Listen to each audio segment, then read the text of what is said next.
स्वागत। DD news पर आप देख रहे हैं इस वक्त। अब बात करेंगे जम्मू कश्मीर की सियासत की। क्यों?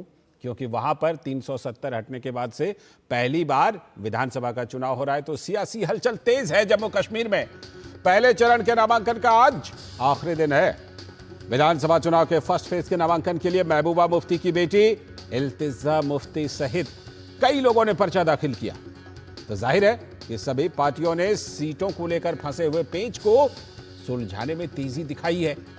भारी कयासों के बाद आखिरकार कांग्रेस और नेशनल कॉन्फ्रेंस ने भी सीट शेयरिंग तय कर लिया है और इस समझौते के तहत नेशनल कॉन्फ्रेंस 50 और कांग्रेस 32 सीटों पर चुनाव लड़ेगी।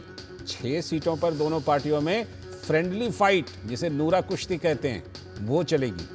जानकार मानते हैं कि कांग्रेस एक बार फिर से बीजेपी को हराने के लिए जम्मू कश्मीर में इस समझौते पर आई है। और इससे भी बड़ा सवाल है कि शेख अब्दुल्ला से लेकर उमर अब्दुल्ला तक देख लीजिए, कांग्रेस पार्टी का अब्दुल्ला परिवार के लिए हमेशा से एक सॉफ्ट कॉर्नर क्यों है? कांग्रेस के प्रदेश अध्यक्ष तारिक हमीद कारा कहते हैं कि हमने विभाजनकारी शक्तियों को रोकने के लिए यह गठबंधन किया है। अनुच्छेद 370 हटने के बाद यह पहला विधानसभा चुनाव है, तो जाहिर है कई नए वोटर्स भी आए हैं, तो SC ST के लिए सीटें भी आरक्षित हुई हैं। इस बीच बीजेपी ने अपने पहली सूची में 16 उम्मीदवारों के नाम का ऐलान कर दिया है। कहा जा रहा है कि 50 और नाम बीजेपी ने तय तो कर लिया है और 29 अगस्त की मीटिंग में इसका भी ऐलान हो सकता है। तो लोकतंत्र के इस महापर्व को लेकर जम्मू कश्मीर के लोगों की भी बड़ी उत्सुकता है। तो देखना यह है कि 1 अक्टूबर को सत्ता की बागडोर आवाम आखिरकार किसको सौंपती है। इन सब के बीच नेशनल कॉन्फ्रेंस के नेता फारूक अब्दुल्ला कह रहे हैं कि जो लोग समाज को बांटना चाहते हैं, हम उन्हीं के खिलाफ एकजुट होकर लड़ेंगे। जो हम लोगों ने मुहिम शुरू की थी कि हम दोनों जमातें मिलके उन ताकतों के खिलाफ लड़ें जो यहाँ लोगों को बांटने की कोशिश कर रहे हैं, न सिर्फ रियासत में बल्कि सारे मुल्क में। और हिंदुस्तान इंडियन गठबंधन जो है वो बना इसीलिए था कि हम लोग उन फोर्सेस को जो कम्युनल डिवाइड और मुल्क को टुकड़ा करना चाहते हैं, उनसे लड़ेगा। और वही भाजपा के नेता रविंद्र रैना ने कहा है कि भारतीय संविधान के अनुसार चुनाव लड़ने का अधिकार तो सभी को है।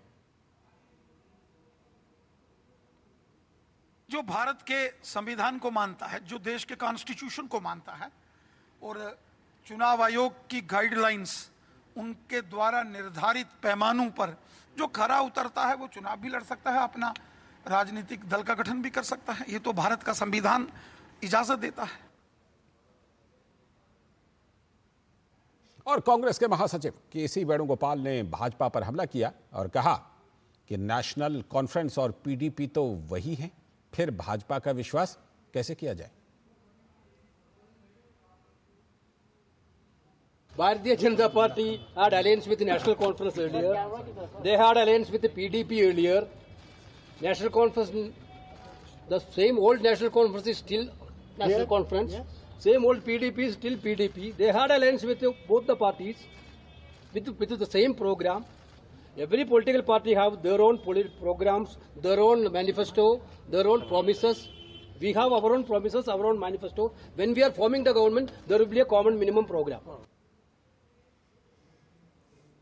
तो कांग्रेस तर्क दे रही है कि वही नेशनल कॉन्फ्रेंस है, वही PDP है, इसीलिए उनको कोई दिक्कत नहीं है करने में, पहले भी करते रहे हैं।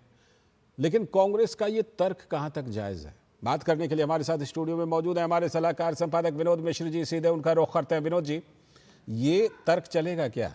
मैं ऐसा इसलिए पूछ रहा हूं, हाँ बात यह है कि सही बात है, वही अब्दुल्ला वाला नेशनल कॉन्फ्रेंस है जिसके प्रति कांग्रेस का सॉफ्ट कॉर्नर रहा है। ये भी बात है, वही PDP है। लेकिन सवाल यह है कि इस बार तो आर्टिकल 370 के समाप्त होने के बाद नेशनल कॉन्फ्रेंस ने उसको फिर से बहाल करने का वादा किया है। तो कांग्रेस इस पर अपनी स्थिति को साफ ना करके कह रही है कि इन लोगों से तो पहले बीजेपी ने भी गठबंधन किया हुआ है। लाल जी, इस सवाल का जवाब आपको जम्मू कश्मीर में आपने देखा होगा, कश्मीर में कि आर्टिकल 370 जब हटा था तो वो सारे कश्मीर रीजन के जो पार्टी थे, सारे पार्टियों ने मिलकर एक गुपकार एलायंस बनाया था। अब वो गुपकार एलायंस में महबूबा मुफ्ती भी थी, फारूक अब्दुल्ला भी थे, सीपीएम के भी लोग थे, और जो वहाँ की रीजनल छोटी छोटी पार्टियां थी, सारी पार्टियां थी। उस गुपकार एलायंस में कांग्रेस भी थी। लेकिन जैसे ही कांग्रेस कश्मीर से दिल्ली आती थी जी, तो वो सीधे गुपकार एलायंस के बारे में अपना ऐसा रुख बनाती थी कि जैसे वो जानते भी नहीं हो। और गुपकार एलायंस का सीधे सीधे आर्टिकल 370 और 35 की वापसी के लिए जो एक उनका स्ट्रगल है, उसकी बात वो कहते रहे थे। अब यही बात अगर उमर अब्दुल्ला ने कल कहा है कि भाई हमारा कांग्रेस के हमारे जो भी मैनिफेस्टो है उसको कांग्रेस ने कोई विरोध नहीं किया है, तो कश्मीर में कह रहे हैं उमर अब्दुल्ला कि हमारे मैनिफेस्टो को कांग्रेस पार्टी के किसी छोटे बड़े नेता ने विरोध नहीं किया है, तो कांग्रेस पार्टी का ये तर्क कैसे हो सकता है कि कांग्रेस पार्टी दिल्ली में जब आए तो कहे कि हमें उमर अब्दुल्ला के एजेंडे पे, उनके नैरेटिव पे, उनके मैनिफेस्टो पे नहीं जाना, हमें उसका पूर्ण राज्य का दर्जा दिलाना।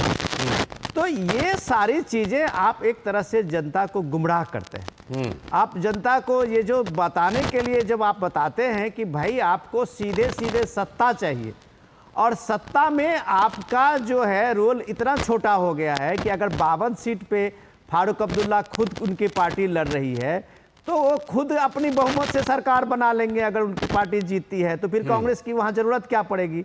तो कांग्रेस की जरूरत वहां सीधे सीधे बीजेपी को वहां चोट पहुंचाना है, जम्मू रीजन में और अपर रीच में, इन सारी जगहों पे जहां जहां बीजेपी को चोट पहुंच सके, जहां जहां बीजेपी को वोट को काट सके, तो शायद एनसी को ये एक वाजिब मुझे लगता है कि इस समीकरण में, इस अलायंस में एक फायदा जरूर दिखता है। ठीक है, मैं हमारे साथ हमारे संवाददाता शबीर डार भी जुड़ गए हैं।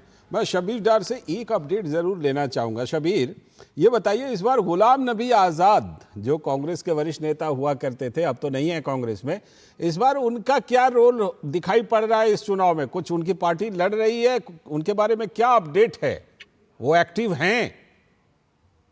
जी बिल्कुल, गुलाम नबी आज़ाद जो है वो खुद भी एक्टिव है और उनकी पार्टी भी एक्टिव है। उनके जो है फर्स्ट फेज में जो जिसकी नॉमिनेशन आज लास्ट डेट है, उसके पार्टी से भी कई लोगों ने जो है नॉमिनेशन भरे हैं। इसका मतलब यह है कि वो इलेक्शन में हैं। अब यह है कि जब आज़ाद साहब आए थे, अपनी पार्टी उन्होंने बनाई थी, तो उस टाइम पे कांग्रेस और नेशनल कॉन्फ्रेंस से कई दिग्गज नेता जो है उनसे जुड़े थे, लेकिन उसके बाद ऐसा लगा कि शायद उनको वहाँ पे उसके साथ अपने पॉलिटिकल फॉर्चून ज़्यादा नहीं दिखा, तो उन्होंने फिर से स्विच साइड्स किए हैं, फिर से वहाँ इधर उधर गए हैं। तो अब जो आज़ाद साहब के साथ है, कुछ फॉर्मर एमएलएज हैं जो कांग्रेस के सरकार के साथ कुछ मिनिस्टर भी रहे हैं, वो इस वक्त इन प्ले हैं। उन्होंने फर्स्ट फेज ऑफ इलेक्शन में जो भी 24 सीटों की आज नॉमिनेशन का लास्ट दिन था, उसमें से कुछ सीनियर नेताओं ने नॉमिनेशन भरे हैं। तो जम्मू साइड से भी और कश्मीर साइड से भी दोनों वो और उस पार्टी का ये भी दावा है कि वो पूरे जो है जम्मू कश्मीर में मेजॉरिटी ऑफ द जो कॉन्स्टिट्यूंसीज हैं उसमें वो अपने कैंडिडेट्स खड़ा करेंगे और लोगों के पास जाएंगे। क्योंकि आज़ाद साहब की एक इमेज रही है, जब वो चीफ मिनिस्टर थे, यहाँ पे कांग्रेस के चीफ मिनिस्टर थे, वो एक डेवलपमेंट लीडर के नाम से माने जाते हैं। उसके दौर में जो उन्होंने कुछ काम किए हैं वो अभी भी लोगों को याद है। तो स्वयं आज़ाद साहब के चेहरे को या आज़ाद साहब की जो परफॉर्मेंस रही है उसको देखकर जाहिर सी बात है वो एक अच्छे कंटेंडर के हिसाब से उसकी पार्टी जो है फील्ड में रहेगी। ठीक है, छोटी सी टिप्पणी विनोद जी। गुलाम जी, मुझे बस ये आज़ाद साहब की बात वो कर रहे थे, सही बात है कि कम से कम जम्मू कश्मीर में गुलाम नबी आज़ाद एक ऐसा नेता थे कांग्रेस के जो पिछले आप 30-40 साल की कांग्रेस की राजनीति को देखें तो उसके एकदम सेंटर पॉइंट में आज़ाद साहब उसके एक ब्रांड एम्बेसडर कश्मीर के थे, चीफ मिनिस्टर, वो फॉर्मर चीफ मिनिस्टर थे। तो आप कह सकते हैं कि संगठन पे उनकी बहुत अच्छी पकड़ थी कांग्रेस में। अब क्या हाल है कांग्रेस का वो कहना तो मुश्किल है, लेकिन जो मैं एक चीज कहने जा रहा था आप ही के इस पूरे रिपोर्ट के साथ में कि क्या इस बार जो इलेक्शन कैंपेन का जो शुरू होगा, सारे पार्टियों ने अपने अपने स्टार प्रचारकों का तो ऐलान कर दिया है, राहुल गांधी भी अपने पार्टी से स्टार प्रचारक होंगे, क्या इस बार वो पॉकेट में कश्मीर जाते समय में या जम्मू कश्मीर जाते समय में संविधान रखेंगे? बहुत इंपॉर्टेंट, और वो संविधान को रख के वहां जम्मू कश्मीर में बताएंगे कि इस संविधान का अपमान हुआ है, इस संविधान को छीना जा रहा है। क्या वो दलितों के बीच में जाके कहेंगे कि आपका आरक्षण जो है वो छीना जा रहा है। जिसने रोक रखा था, जिसने रोक आरक्षण रखा नहीं मिला था, सही है। बात है। ओबीसी को कहेंगे कि ठीक। हम यहाँ जाति गणना कराने के लिए आए हैं, इसमें ठीक। 90-10 का मामला है। तो ये बात भी इस देश को शायद एक इंटरेस्टिंग होगा कि राहुल गांधी इस बार जब जम्मू कश्मीर ठीक। जाएंगे चुनाव प्रचार में तो अपने पॉकेट में संविधान रखेंगे या नहीं रखेंगे। लेकिन रखते हैं या नहीं रखते हैं विनोद जी, ये हम लोग बताने के लिए है ना, बताते ही रहेंगे, उठाते ही रहेंगे और शब्बीर को भी जोड़कर अपडेट लेते रहेंगे कि कहीं दिखी वो संविधान